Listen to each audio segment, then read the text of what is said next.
धर्मोपदेश समये संविधानुभावा दास्तां जनो बभिता ते तरुरप्यशोका अभ्युगते दिनपतो समीरुहोऽपि किं वा विबोध मुपयाति न जीवलोका। धर्म देशना के अवसर पर जो आ जाता आप समीप, मानव की तो बातें अन्य है, पाद भी होता शोक रहित। दिनपति के प्रकटति होते ही जीव मात्र जग जाते हैं, तरुवर भी प्रमुदित हो करके शीघ्र बुद्ध को पाते हैं। जहां पर आचार्य महाराज अब क्रम से भगवान के 46 मूल गुण होते हैं ना, कौन कौन से? 4 अनंत चतुष्ट है, अनंत ज्ञान, अनंत दर्शन, अनंत सुख, अनंत बल, और 8 प्रातिहार और 34 अतिशय।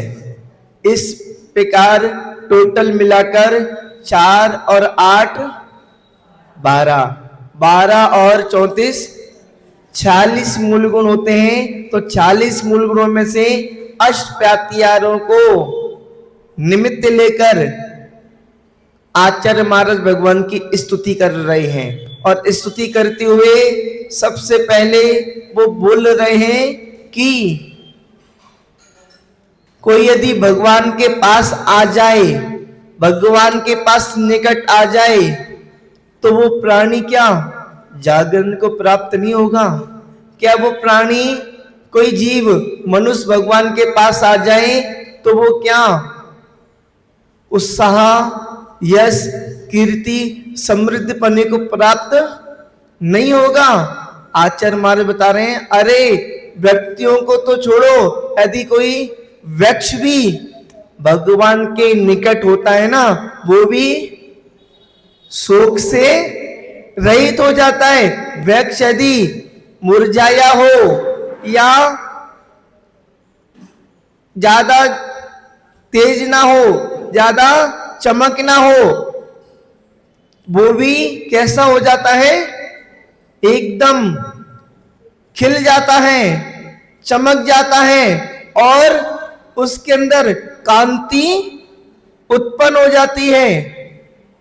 भगवान का जो सम्मिश्रण होता है, यहाँ पर भगवान धर्म का उपदेश देते हैं, भगवान की दिव्य ध्वनि खिरती है, भगवान की देशना होती है। वहीं पर भगवान के पीछे एक वृक्ष होता है, उसका नाम वैसे अशोक वृक्ष बोलते हैं, पर वो वृक्ष कौन सा होता है आपको पता है? भगवान जिस वृक्ष के नीचे साधना कर रहे होते हैं, जिस वृक्ष के नीचे उनको केवल ज्ञान की प्राप्ति होती है, वही वाला वृक्ष भगवान के सम्मिश्रण में होता है। अशोक किसी अन्य वृक्ष का नाम नहीं है, उसी वृक्ष का नाम अशोक वृक्ष हो जाता है। क्यों हो जाता है? क्योंकि जो वृक्ष था ना, पहले सामान्य वृक्ष था, अब भगवान के निकट आने के बाद में वो वृक्ष सामान्य नहीं हुआ, वो वृक्ष विशेष हो गया, और उसका नाम अशोक इसलिए रखा दिया जाता है क्योंकि वो अशोक शोक से रहित हो जाता है। जो शोक से रहित हो जाता है वह अशोक कहलाता है। और भगवान के पीछे जो वृक्ष होता है वो कितनी कांति में होता है, कितना अशोक वृक्ष का इतना उजाला होता है, इतना उजाला होता है, इतनी कांति होती है कि वहां पर सम्मिश्रण में बहुत तेज उजाला करता है। भगवान का भामंडल अशोक वृक्ष सम्मिश्रण में बहुत तेज उजाला करता है। करोड़ों सूर्य की रोशनी भी उस उजाला उस उजाले के सामने कुछ ना लगे, करोड़ों सूर्य की रोशनी भी उस उजाले के सामने फैल हो जाए, उससे भी तेज उजाला वहां पर होता है। भगवान के समुसन में दिन रात का फेर नहीं होता, 24 घंटे वहां पर उजाला होता है।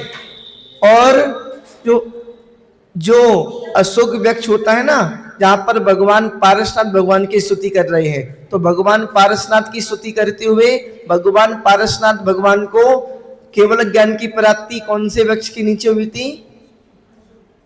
धव वृक्ष के नीचे। धव नाम का कोई वृक्ष होता है, उसके नीचे। वृक्ष तो बहुत सारे होते हैं, सब वृक्षों के अपन नाम थोड़ी जानते। अपना आम का वृक्ष, साल का वृक्ष, वट का वृक्ष, पीपल का वृक्ष और नीम का वृक्ष, और कितने सारे वृक्ष होते हैं। आप कितने सारे वृक्षों के नाम जानते हो?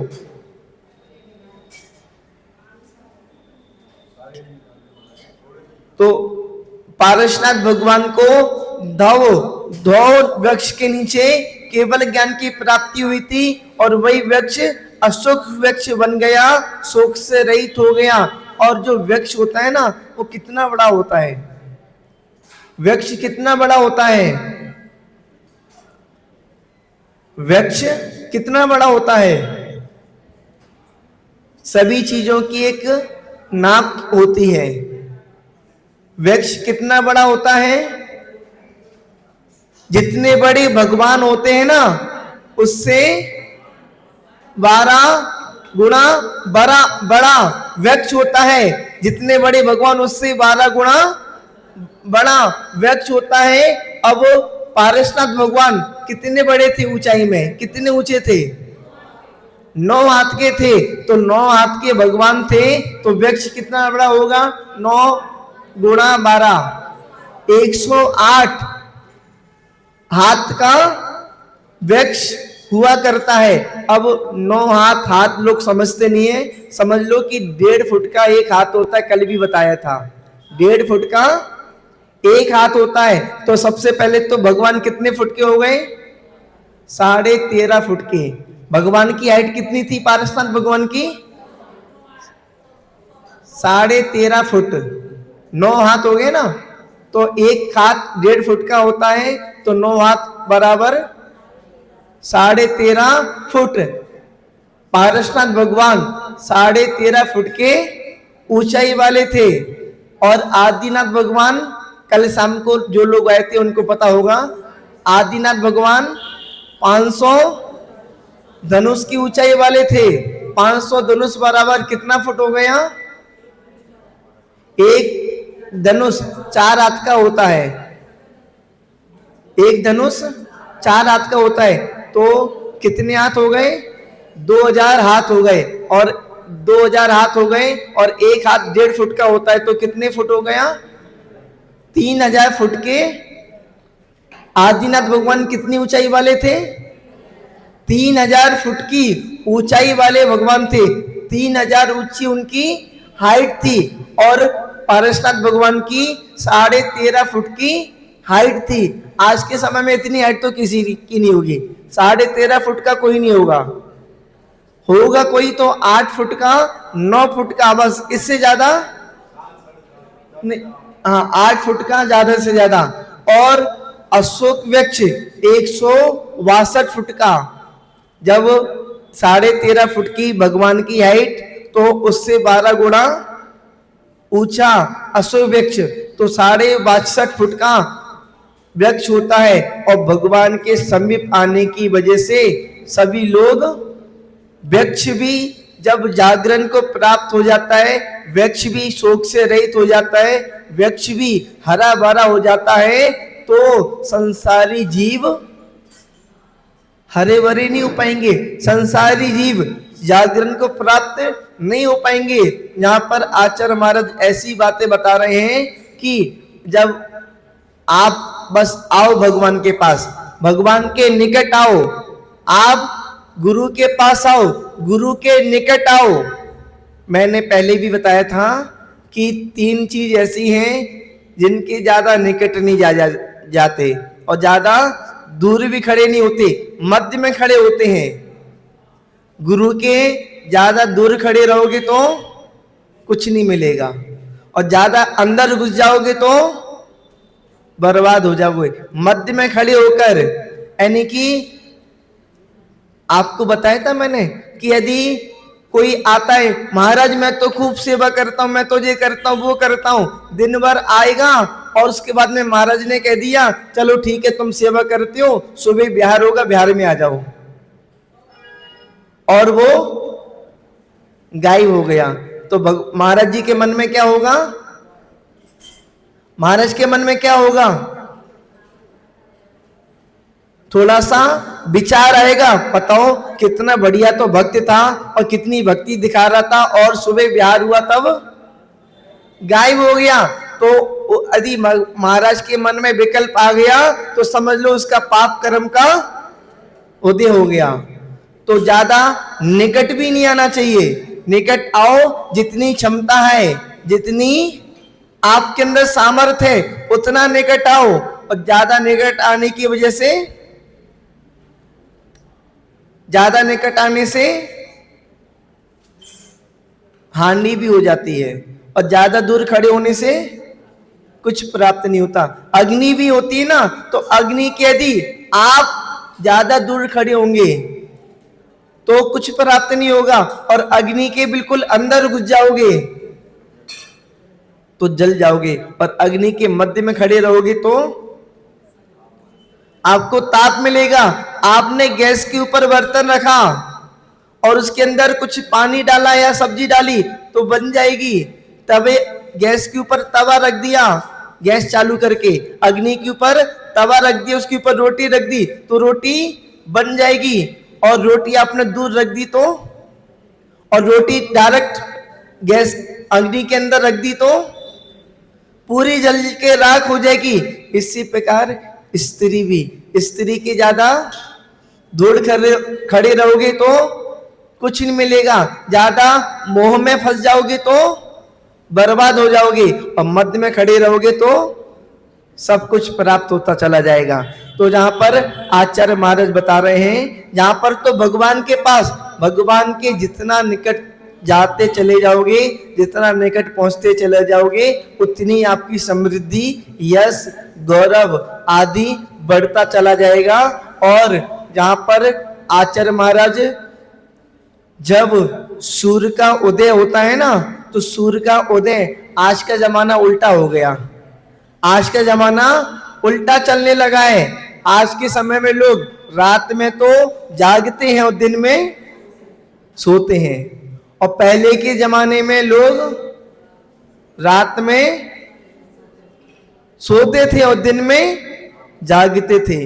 वैसे रात का समय जो होता है ना, रात का समय हमेशा कोई भी सज्जन व्यक्ति हो सोने का होता है। यदि रात में सोता है ना तो समझ लो कि अपने आत्मा को ठीक ठाक तरीके से रख पाता है, अपने भावों को सही तरीके से रख पाता है। जो रात में जागता है ना, तो रात में जागने वाले का मन, विचार, भाव विकृत हो जाते हैं।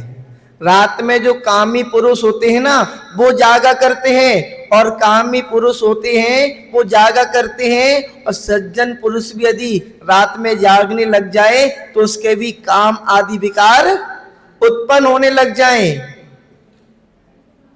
रात में सोने का समय होता है, और सबसे अच्छा समय यदि सोने का होता है ना, यदि आपने इस टाइम में, इस समय में आप यदि सो गए, आपने नींद ले ली, तो समझ लो कि आपने सबसे अच्छी नींद ली है। कितने बजे? 10 बजे से लेकर, रात में 10 बजे से लेकर रात के 2 बजे तक, 10 बजे से लेकर रात के 2 बजे तक, यानी कि 4 घंटे की नींद आपकी ऐसी नींद होती है कि आपने यदि 4 घंटे की नींद ले ली तो आप 24 घंटे एकदम फ्रेश रहोगे, अच्छे रहोगे। पर आज का जमाना ऐसा उल्टा आ गया है कि ये 4 घंटे ही आदमी ज्यादा काम करता है। रात को 10 बजे से लेकर 2 बजे तक ही लोग ज्यादा काम करते हैं, और उस समय नींद ना लेने की वजह से डिप्रेशन में और किसमें? चिंताओं में और सर दर्द, सर भारी आदि आदि बड़ी बड़ी बीमारियों से घिरे रहते हैं। गांव के लोग होते हैं ना, उनको कभी दिमाग की बीमारी नहीं होती, क्योंकि वो गांव में तो रात के 8-9 बजे सब समाप्त हो जाता है और जहां बाजार बंद हो जाता है, और जहां पर रात के 12-2 बजे तक भी बाजार खुला रहता है। अरे मैं तो देख रहा था, अभी हम जब एक जगह से बिहार कर रहे थे, बिहार करते हुए बता रहे थे महाराज, यहाँ पर एक परांठे वाला रहता है, इसकी रात को 12 बजे से सुबह 3 बजे तक इसके परांठे बिकते हैं। मैंने कि रात को 12 बजे लोग खाने आते हैं, रात को 12 बजे से पराठे बेचता है और सुबह 3 बजे तक बेचता है। लोग बताओ, जब सोने का समय होता तब वहां पर खाने के लिए जाते हैं। जमाना उल्टा आ गया है, पर आप लोग उल्टे मत चलो, आप लोग तो सीधे चलो। आप क्यों सीधे चलो? क्योंकि आप भगवान के निकट हो, आप गुरु के निकट हो, और यदि आप भगवान के निकट और गुरु के निकट होने के बाद में भी आप सही नहीं हो पाए, तो आप दुनिया में कहीं भी सही नहीं हो पाओगे। आप भगवान के निकट और गुरु के निकट आने के बाद में भी आप सही नहीं चल पाए, तो आप कभी भी सही नहीं चल पाओगे। आप भगवान के गुरु के निकट आने के बाद में भी आप बोध को प्राप्त नहीं हो पाए, तो समझ लेना कि हमारे अंदर भव्यता की कमी है, भव्यता हमारे अंदर नहीं है। जिस जीव के अंदर भव्यता होती है, जो जीव भव्य होता है ना, वो ऑटोमेटिक जागरण को प्राप्त हो जाता है। यदि पत्थर का वृक्ष होता है ना, पत्थर का वृक्ष नकली वृक्ष होता है, उसमें ना तो फल लगते हैं असली, ना कुछ होता है, वो जैसा का वैसा रहता है। जो असली वृक्ष होता है वनस्पति का, उसके अंदर वृद्धि आदि सब चीजें हुआ करती हैं। कल्प वृक्ष होता है ना, वो अलग बात है। कल्प वृक्ष पृथ्वी का एक वृक्ष होता है, कल्प वृक्ष वनस्पति का एक वृक्ष नहीं होता। कल्प वृक्ष आपने सुना होगा, जो पहले दूसरे तीसरे काल में जो भी जीव हुआ करते थे, उनको कमाने की आदि की जरूरत नहीं पड़ा करती थी। क्यों? क्योंकि कल्प वृक्ष के पास जाया करते थे और अपनी इच्छाओं को पूरी किया करते थे। कल्प वृक्ष के पास गए, जिसको जो भी चाहिए वो सब कल्प वृक्ष के सामने खड़े हो गए। उनको भोजन चाहिए, कपड़े चाहिए, धन चाहिए, सोना चांदी, जो भी कुछ चाहिए वो सब कल्प वृक्ष के पास पहुंचने के बाद में मिल जाया करते थे। जब कल्प वृक्ष समाप्त हो गए, तो लोगों को अपनी आवश्यकताओं की पूर्ति के लिए कमाना पड़ा, कमाना प्रारंभ करना पड़ा। नहीं तो पहले इतना कमाना होता था ना, किसी प्रकार की कोई टेंशन हुआ करती थी। उस समय सुख इतना हुआ करता था कि भगवान को, उस समय के लोग भगवान को भी याद नहीं किया करते थे। पहले दूसरे तीसरे काल के जो जीव होते हैं ना मनुष्य, वो भगवान को याद नहीं करते, ना भगवान की पूजा होती, ना भगवान का मंदिर होता। ये तो जब चौथा काल प्रारंभ हो जाता है, तब भगवान की पूजा अर्चना आदि हुआ करती है, धर्म हुआ करता है और लोग धर्म किया करते हैं। पहले दूसरे काल में सुखी सुख होता है तो धर्म की याद नहीं आती। इसलिए एक आचार्य महाराज कहते हैं कि भगवान हमको इतना सुख मत दो, भगवान हमको इतनी सुविधा मत दो, भगवान हमको इतना धनपति मत बनाओ जिससे हम आपको भूल जाएं। हमको इतने ही धन दो कि हम आपके पास आते रहें, इतने ही सुख दो कि हम आपके पास आती रहें। यदि आपके पास दुख आया है ना, तो आप समझ लेना कि हम भाग्यशाली हैं, कम से कम भगवान को तो याद कर पा रहे हैं इस बहाने। यदि दुख ना हो तो याद ही नहीं कर पाए। लोग सुख में इतने फूल जाते हैं, इतने व्यस्त हो जाते हैं कि दिन भर अपने ऑफिस में, अपनी दुकान में, अपनी फैक्ट्री में इतने व्यस्त हो जाते हैं कि भगवान को याद तक नहीं कर पाते। और तो और कोई यदि जाए भी ना, अरे चलो मंदिर, चलो मंदिर, अरे तुम चले जाओ, अरे तुम चले जाओ, भगवान की वजह से तो तुमको सब प्राप्त हुआ है। आज तुम बोल रहे हो कि तुम चले जाओ, कल जब सब समाप्त हो जाएगा तब भगवान की आपको याद आएगी। जब आपके पास सुख था तब भगवान की याद नहीं आई, और दुख आ गया तो भगवान की याद आने लगी। दुख में सुमरन सब करें, सुख में करे ना कोई, और जो सुख में सुमरन करे तो दुख काहे को होए।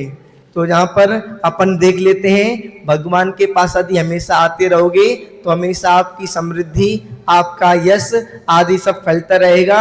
जैसे सूर्य का उदय होता है तो सब लोग जागरण को प्राप्त हो जाते हैं, पर जो आप भव्य जीव होते हैं, मिथ्या दृष्टि जीव होते हैं, तो वो तो आज के समय में वो भी सोते रहते हैं, रात को जागते हैं और दिन में सोते हैं। पर आचार्य महाराज ने तो पहले के जमाने का उदाहरण दिया है, जब सूर्य का उदय हो जाता है तो पूरा जगत जाग जाता है। पहले तो अभी वैसे आप लोग तो जब सूर्य का उदय होता है सब जाग जाते होंगे, और वैसे सूर्य का उदय होता है सब लोग जाग जाते होंगे, पर ध्यान रखें जागने का समय भी सुन ले। जागने का समय कब होता है? आचार्य महाराज बताते हैं कि सूर्य बाद में जागे, उससे पहले हम जाग जाएं। सूर्य बाद में निकले, उससे पहले हम उठ जाएं। तो सब लोग सूर्य के उठने से पहले, मेरी आवाज आप तक पहुंच पा रही है? आप लोगों की आवाज मेरे पास तक नहीं आ पा रही। सूर्य के उठने से पहले, सूर्य के आने से पहले जाग जाना चाहिए। सूर्य के जागने से पहले जाग जाना का मतलब होता है कि हमने अपना जीवन, अपनी टाइम टेबल सही कर लिया। और यदि सूर्य उदय होने से पहले नहीं जाग पाए तो सबसे पहले तो आपका टाइम टेबल ही सब बिगड़ा हुआ है, पूरा टाइम टेबल ही आपका डिस्टर्ब है। रात को आप 10 बजे तक सो जाओ, 10 बजे सोने के बाद में सुबह 4 बजे नींद ना खुले तो बताना। और ऐसा नहीं कि एक ही दिन से पूरा हो जाएगा, एक दिन से नहीं, कम से कम आपको 1 महीने तक मेहनत करना पड़ेगी। 1 महीने तक जब मेहनत करोगे, 30 दिन तक मेहनत करोगे, तो 31वें दिन से आपका ऑटोमेटिक टाइम टेबल सही हो जाएगा।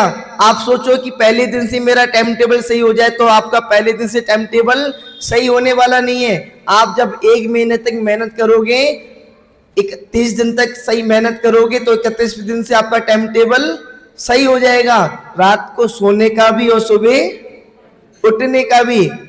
सुबह सूर्य का उदय उससे पहले उठ जाना, और रात को 10 बजे उससे पहले सो जाना। तो इस तरीके से अपना टाइम टेबल आप मैनेज करें। आप टाइम टेबल को मैनेज कर पाओगे तो बाकी की आपकी जिंदगी में भी सब मैनेज होता चला जाएगा। नहीं तो दुख, पीड़ा, परेशानियां किसी की जिंदगी में, ऐसा नहीं है कि किसी की जिंदगी में कम है, सबकी जिंदगी में देखें, पर दुख, पीड़ा, परेशानी थोड़ा सा कम होती चली जाएंगी और अपना जीवन अपन को अच्छा लगने लगेगा। आप ऐसा करते हैं, बिना किसी देरी के श्लोक के ऊपर आते हैं, श्लोक के एक एक शब्द के अर्थ को समझते हैं। अब निकाल लेंगे सबसे पहले नंबर का चरण, त्वामेव, नहीं अपना धर्मोपदेश। धर्मोपदेश क्या होता है? भगवान की जब दिव्य ध्वनि होती है उसको धर्म का उपदेश कहते हैं। और समय यानी कि धर्मोपदेश देने के समय, धर्मोपदेश देते समय साविधानुभावात, निकटता के कारण, समीपता के कारण, आस्ताम, आस्ताम का मतलब क्या होता है? दूर रहे। अपने भक्तांबर स्तोत्र में भी 9वें श्लोक में आस्ताम तविस्तवनम, 9वें नंबर के श्लोक में आता है आस्ताम शब्द। तो जहां पर भी आस्ताम शब्द आया है, आस्ताम यानी कि दूर रहे। क्या दूर रहे? मनुष्य तो दूर रहे, मनुष्य तो दूर रहे। जना यानी कि मनुष्य, लोग तो दूर रहे। भवति यानी कि हो जाता है। क्या हो जाता है? ते आपकी, और तरु माने होता है वृक्ष। तो भगवान का जो वृक्ष होता है उसको कौन सा वृक्ष कहते हैं? अशोक वृक्ष। और अपि भी, तरु रप पे लिखा है ना, तो राम का अपना विसर्ग बन जाएगा और आ अलग हो जाएगा, तरु अप, और या लिखा है तो या का ई और आ अलग हो जाएगा, पा में ई की मात्रा लग जाएगी, पी हो जाएगा, और उसके बाद में आ अलग से निकल जाएगा, तो शोक में आ जुड़ जाएगा, अशोक। तरु अपि अशोका, यानी कि अशोक वृक्ष भी, अशोका यानी कि शोक रहित, आ यानी कि रहित, और शोक यानी कि शोक से रहित। अब ऐसा करते हैं, दोनों चरणों के शब्द को समझ लेते हैं और इसका एक सेंटेंस बना लेते हैं। सबसे पहले जहां पर अपन लेंगे धर्मोपदेश समय, यानी कि धर्मोपदेश के समय, धर्मोपदेश के समय। उसके बाद में ते यानी कि आपकी, धर्मोपदेश देते समय आपकी, साविधानुभावात निकटता के कारण आस्तम जना मनुष्य तो दूर रहे। तरु अशोक वृक्ष अपि भी अशोका शोक रहित भवती हो जाता है। धर्मोपदेश के समय आपकी निकटता के कारण मनुष्य तो दूर रहे, यानी कि मनुष्य भी हो जाते हैं। मनुष्य की तो दूर की बात, जो अशोक वृक्ष होता है वो भी शोक से रहित हो जाता है। तो मनुष्य शोक से रहित क्यों नहीं होंगे? क्यों नहीं होंगे? जरूर होंगे। जब अशोक वृक्ष शोक से रहित हो जाता है तो मनुष्य भी शोक से रहित होंगे। पर निकटता कैसी हो? कैसी निकटता हो? दिल से निकटता हो, मन से निकटता हो, निकटता हो। ऐसा नहीं हम शरीर से तो भगवान के मंदिर में बैठे हैं और अपना मन, शरीर तो अपन भगवान के मंदिर में बिठा के रखे, अपना मन मंदिर के बाहर ले जा रहे हैं। तो ऐसी निकटता नहीं, अपना मन भी भगवान के चरणों के निकट होना चाहिए। उसके बाद में उदाहरण दिया अभ्युदगते। अभ्युदगति का मतलब होता है उदित होने पर। किस चीज के? दिन पतो, दिन के स्वामी। दिन के स्वामी कौन है? सूर्य, क्योंकि दिन को कहने वाले सूर्य। समिहिरु, समिहिरु का मतलब होता है समिहि यानी कि सहित, रु यानी कि वृक्ष, वृक्ष सहित, अपि यानी कि भी, समिरुहोपि, रुहा अपि, किम, किम यानी कि क्या, वा यानी कि अथवा, विबोधम, विबोध मुप्याति, मुंह में से मां अलग होगा, उ अलग होगा, विबोधम उप्याति, विबोधम जागरण को, उप्याति, उप्याति यानी कि प्राप्त होते हैं, ना यानी कि प्राप्त नहीं होते हैं। जीव लोका, समस्त जीव जगत। अब इस दोनों के चरणों की भी अर्थ अपन लगा लेते हैं, समझ लेते हैं। सबसे पहले अपना आएगा वा, यानी कि अथवा, अथवा अभ्युदगते दिन पतो, यानी कि सूर्य के उदित होने पर, अभ्युदगते उदित होने पर, दिन पतो सूर्य के उदित होने पर, समिहिरु वृक्ष सहित, अपि भी वृक्ष सहित भी, जीवलोका समस्त जीवलोक, समस्त जीव जगत, समस्त संसार, वृक्ष से सहित, वृक्ष भी। जब रात्रि होती है ना, रात में पेड़ भी क्या होता है? सो जाता है। वृक्ष में भी जीव होते हैं। वृक्ष भी एक इंद्रिय जीव होता है। जब रात्रि का समय होता है तो वृक्ष सो जाता है, और प्रातः काल होती है तो वृक्ष जाग जाता है। तो जहां पर वृक्ष सो जाता है रात में और समस्त संसार सो जाता है, तो जब दिन का उदय होता है, सूर्य का उदय होता है, तो वृक्ष तो जाग ही जाता है, साथ में समस्त संसार भी जो भव्य होता है। आज के समय में उल्टा चल रहा है। आज का समय लोग सुबह नहीं जागते, लोग रात में जागते हैं। जो रात में जागने वाले होते हैं वो उल्टा काम करते हैं, और जो दिन में जागने वाले होते हैं वो सीधा काम करते हैं। अब पता नहीं कौन कैसा काम करता है, मुझे तो पता नहीं आप लोगों की, आप लोग जाने आप कैसे काम करते हैं, उल्टा काम करते हैं या सीधा काम करते हैं। आप अम्मा जी, कल्पना अम्मा जी, आप तो दिन में जागती हो ना, कितने बजे जाग जाती हो? कितने बजे? 3:30 बजे। क्या बात है, कल्पना अम्मा जी केवल 3:30 बजे जाग जाती हैं। और भी लोग हैं जो 3:30 बजे जाग जाते हैं? अच्छा, सुबह 3:30 4 बजे जाग जाते हैं। यहाँ के लोग, मुझे ऐसा लग रहा था कि यहाँ के लोग शायद 9 बजे जागते होंगे। हाँ, पर ठीक है, सब लोग अच्छे लोग हैं जो भगवान के मंदिर में बैठे हैं, वो अच्छे लोग बैठे। अभी बाद में जो आएंगे वो अच्छे लोग आएंगे, वो भी अच्छे लोग होंगे, पर अभी ज्यादा अच्छे लोग हैं। सुबह आने वाले लोग ज्यादा अच्छे होते हैं और बाद में आने वाले भी अच्छे लोग होते हैं। कम से कम बाद में तो आ रहे हैं ना, ऐसा तो नहीं कि मंदिर में नहीं आ रहे। पर सुबह आने वाले लोग ज्यादा अच्छे कहलाते हैं, सुबह आने वाले ज्यादा भव्य जीव कहलाते हैं। बाद में आने वाले भी भव्य कहलाते, पर सुबह वालों की अपेक्षा। और ना आने वाले तो कुछ भी नहीं कहलाते।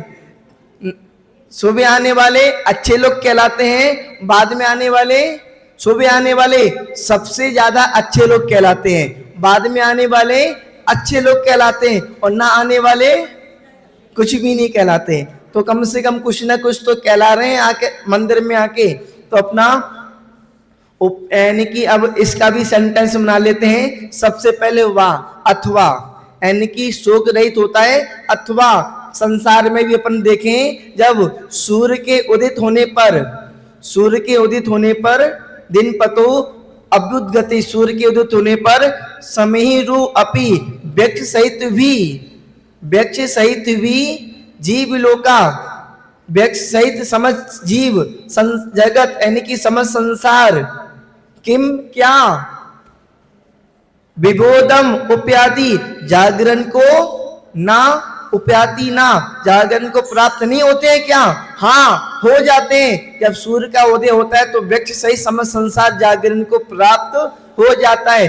पर आज समय उल्टा आ गया है कि अब अपन कह सकते हैं कि जो अच्छे लोग होते हैं वो तो प्रातः काल जागरण को प्राप्त हो जाते हैं, और जो भव्य नहीं होते वो दिन में जागरण को प्राप्त नहीं होते, दिन में भी सोते रहते हैं और रात में जागते रहते हैं। तो अपना इस तरीके से अपना आचार्य महाराज बता रहे हैं कि भगवान के समीप आओ और जागरण को प्राप्त हो जाओ, भगवान के निकट आओ और समृद्धि को प्राप्त हो जाओ, गुरु के पास आओ और ज्ञान को प्राप्त हो जाओ, समृद्धि को प्राप्त हो जाओ। और आप यदि दूर रहोगे तो कुछ भी मिलने वाला नहीं है, और सोते रहोगे तो कुछ भी प्राप्त होने वाला नहीं है। जो पुरुषार्थ करता है, मेहनत करता है, समय निकालता है, उसको ही कुछ प्राप्त हो पाता है। अन्यथा आज तक का इतिहास है, कभी भी आलसी व्यक्ति को सफलता प्राप्त नहीं हुई। जिन लोगों ने पुरुषार्थ किया उनको ही सफलता प्राप्त हुई, और उन लोगों की सफलता प्राप्त होती है। इस तरीके से 19 नंबर का श्लोक अपना पूरा हुआ। कल 20 नंबर के श्लोक को देखेंगे। आज के लिए इतना ही। जय बोले चिंतामणि पारसनाथ भगवान की।